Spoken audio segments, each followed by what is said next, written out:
দেখে কেমন লোভ লাগছে না বন্ধুরা? আমারও না এডিট করতে এসেও লোভ লাগছে। চলো আজকে একটা চিকেন কষার দুর্দান্ত স্বাদের রেসিপি নিয়ে এসেছি। রেসিপিটা আমি পুরোটাই বাটা মশলা দিয়ে বানাবো। জিরে, লঙ্কা, দুটো এলাচ, দুটো লবঙ্গ, শুকনো লঙ্কা আমার ঝাল অনুযায়ী আমি ব্যবহার করেছি। আমার কাছে ধনে গোটা ছিল না, তাই গুঁড়ো ধনে নিয়েছি, হলুদ একসাথে নিয়ে বেটে নিয়েছি। চিকেনটাকে আমি নিয়ে নিয়েছি খুব সুন্দরভাবে ধুয়ে পরিষ্কার করে। তো এবার চিকেনটাকে ম্যারিনেট করে নেওয়ার পালা। আচ্ছা, পুরো রান্নাটা কিন্তু আমি বাটা মশলাতেই করব, তোমরাও চেষ্টা করবে বাটা মশলায় অবশ্যই এই রান্নাটা করতে। দেখো, টক দই আমি দিয়ে দিলাম 2 চামচ মতো। তারপরে যে বেটে রাখা মশলাটা ছিল সেটা দিয়ে দিলাম। আবারও বলছি, বাটা মশলাটাই ছিল গোটা জিরে, অবশ্যই গোটা ধনে থাকলে গোটা ধনে দেবে, শুকনো লঙ্কা, হলুদ গুঁড়োটাকেও আমি এখানে ব্যবহার করে নিয়েছি, আর দুটো এলাচ, দুটো লবঙ্গ, একটা দারচিনি একসাথে খুব সুন্দরভাবে বেটে নিয়েছি। তারপরে এই টক দই, সরিষার তেল আর লবণ দিয়ে খুব সুন্দরভাবে এটাকে আমি ম্যারিনেট করে নিচ্ছি।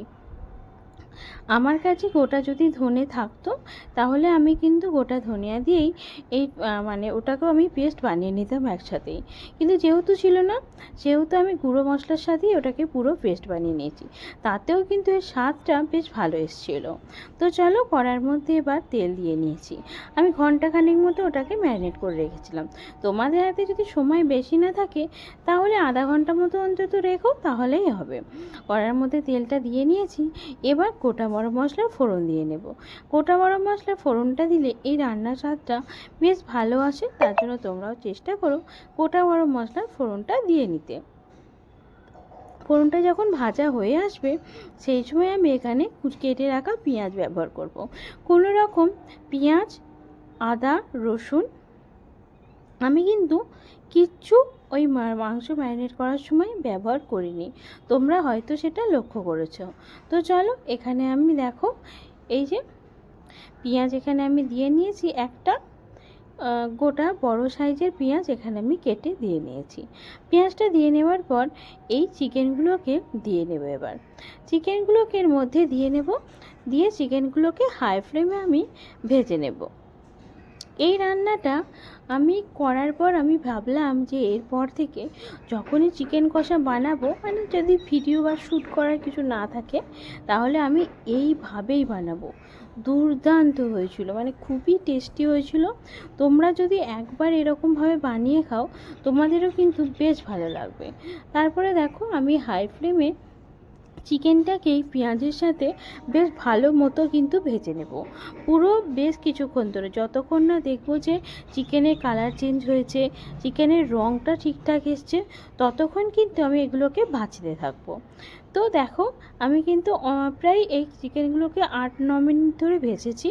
ভাজতে ভাজতে কিন্তু চিকেনটা অনেকটাই সিদ্ধ হয়ে এসেছিলো। দেখো, চিকেনের কিন্তু কালারটা চেঞ্জ হয়ে এসছে, চিকেনে কিন্তু হালকা হালকা যখন দেখবে রং ধরেছে ততক্ষণ পর্যন্ত কিন্তু ভাজবে। আচ্ছা, তেজপাতা আমি ফোড়ন দিয়েছি সেটা কিন্তু তোমাদের বলিনি, কিন্তু তোমরা তো দেখতেই পেলে আমি তেজপাতার ফোড়ন কিন্তু এখানে দিয়েছি। কেউ যদি চাও জিরে ব্যবহার করতে পারো, তবে আমি বলবো জিরে ব্যবহার করার কোনো প্রয়োজন নেই। তারপরে দেখো, পরিমাণ মতো 1 চামচ আমি আদা বাটা আর 1 চামচ রসুন বাটা এখানে ব্যবহার, ব্যাস। তারপরে এই চিকেনটাকে খুব সুন্দরভাবে কষিয়ে নেওয়ার পালা। আমি পুরো মশলাগুলো একসাথে মাখিয়ে নিইনি। এইভাবে ধাপে ধাপে মশলা দিয়ে তোমরা যদি এই চিকেনটা বানাও এটা অসাধারণ লাগবে। রোজ তো আমরা একঘেয়েমি চিকেন খেয়েই থাকি, একটু অন্যরকম তো খেতে ভালোই লাগে, তাই না? তাই এইভাবে যদি বানিয়ে খাও ভালো লাগবে। তো তারপরে দেখো, আমি ঢেকে ঢেকে আরও কিছুক্ষণ এটাকে ভেজে নেব, যতক্ষণ না আদা রসুনের কাঁচা গন্ধটা যায় সেটার কিন্তু অপেক্ষা করব। পেঁয়াজের পরিমাণটা আমি এখানে খুব একটা বেশি দিইনি, তোমরা দেখতেই পেলে। তোমরা যতটা চিকেন নেবে সেই অনুযায়ী কিন্তু পেঁয়াজের ব্যবহারটা করে নিও। তো তারপরে আমার এখানে খুব একটা বেশি চিকেন ছিল না, 500 গ্রাম মতো চিকেন ছিল। তো সেই চিকেনটাই আমি রান্না করছি, তো তার জন্য আমি এখানে একটা বড় সাইজের পেঁয়াজ দিয়েছি, আমার হয়ে গেছে। মানে পেঁয়াজটা বেশ বড় রকমই ছিল, তোমরা তো দেখতেই পেলে। তো এই পেঁয়াজটা দেওয়াতে হয়ে গেছে। তোমরা যদি মিডিয়াম সাইজের পেঁয়াজ দাও তাহলে 2 বা 3টে নিতে পারো। তাহলেই কিন্তু হয়ে যাবে। তো তারপরে দেখো বেশ কিছুক্ষণ ধরে এবার চিকেনটাকে এইভাবে আমি ভেজে নিয়েছি, কালারটাও দেখো চেঞ্জ হয়ে এসছে। আচ্ছা, আর একটা কথা বলি, আমি শুধু একটা বড় সাইজের পেঁয়াজ নিয়েছি ভাজার সময়, মানে পেঁয়াজটাকে চিকেনের সাথে ভাজার সময়। এই যে টমেটো পেস্টটা আমি দিচ্ছি, এখানে কিন্তু আরও একটা পেঁয়াজ আমি এখানে দিয়ে নিয়েছি। টমেটোর সাথে আরও একটা ছোট সাইজের পেঁয়াজ আমি এখানে ব্যবহার করেছি, ছোট বলতে মিডিয়াম, সেটাকে একসাথে পেস্ট বানিয়ে নিয়েছি। সেই পেস্টটা কিন্তু এখন আমি ব্যবহার করছি। আমি ভুলে গেছিলাম যে আমি আসলে কি বলতো, আমি রান্না করেছি রোববার, আর এই রোববার আর এটা আজকে দিচ্ছি, তো একটু গন্ডগোল হয়, সেটা তো তোমরা সবাই জানো। তো আমি সেই জন্য ভুলে গেছিলাম। তো চলো, আমি ওই চিকেন মানে পেঁয়াজটা টমেটোর সাথে একসাথে পেস্ট বানিয়ে নিয়েছিলাম, সেটাকে এখানে ব্যবহার করে নিয়েছি। তারপরে একটু গরম মশলা এখানে অ্যাড করলাম, আর একটু মশলার বাটিটা ধুয়ে জল এখানে ব্যবহার করে নিয়েছি। তারপরে খুব সুন্দরভাবে এই চিকেনটাকে আমি কষিয়ে নেব।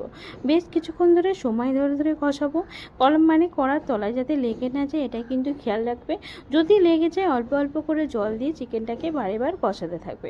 খুব একটা বেশি কিন্তু জল দেওয়ার প্রয়োজন নেই, চিকেনটা কিন্তু অল্প অল্প জল দিয়ে কষাতে থাকবে যাতে চিকেনটা ধরে না যায়, মানে কড়াই লেগে গেলে পুরো মানে ভালো লাগবে না, এটা কিন্তু তো আমরা সবাই জানি, তো সেটারই কিন্তু খেয়াল রাখবে। এইভাবে বেশ কিছুক্ষণ ধরে চিকেনটা আমি কষাতে থাকবো, তারপরে ঢেকে ঢেকে কষিয়ে নেব, কারণ চিকেন ঢেকে ঢেকে যত কষাবে তত যেহেতু চিকেনটা তাড়াতাড়ি সিদ্ধ হবে। আর গ্যাসের ফ্লেমটা অবশ্যই মিডিয়াম টু লোতে রেখে রান্নাটা করবে, তাতে চিকেনের সিদ্ধটা যেমন খুব সহজে হয়ে যাবে, আর রান্নার টেস্টটাও অসাধারণ আসে। কারণ যে জিনিসটা যতটা সময় ধরে রান্না করা যায় তার টেস্ট কিন্তু ততটা সুন্দর আসে। তাই চেষ্টা করবে একটু সময় নিয়ে চিকেনটা রান্না করার। তো দেখো, আমি তোমাদের খুব কাছ থেকে দেখাচ্ছি কত সুন্দরভাবে তেলটা ছেড়ে এসছে।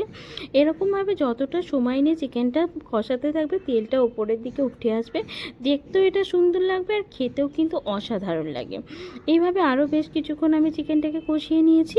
তলায় কিন্তু আমি একটু লাগতে দিইনি, কারণ লাগলে এই চিকেনের পুরো টেস্টটা কিন্তু নষ্ট করে দেবে। তো আমার রান্নাটা কিন্তু বেশ খানিক হয়ে এসেছে, কারণ আর বেশিক্ষণ রান্না করার প্রয়োজন নেই, আমার চিকেনটা পুরোপুরি সিদ্ধ হয়ে এসেছে। এই সময় তোমরা চাইলে এর ওপর দিয়ে ধনেপাতা ব্যবহার করতে পারো, তবে আমার মনে হয় এই চিকেনের প্রয়োজন নেই। গ্যাসের ফ্লেম বন্ধ করে দিয়ে আমি তোমাদের পরিবেশন করে দেখাচ্ছি। তোমাদের গ্যাসের ফ্লেম বন্ধ করে দিয়ে দেখতেই পাচ্ছ কতটা সুন্দর এসছে, তেলটা ওপরের দিকে উঠে এসছে। রুটি বা গরম গরম ভাতের সাথে এটা বেশ ভালো লাগবে, পরোটার সাথেও বেশ ভালো লাগবে।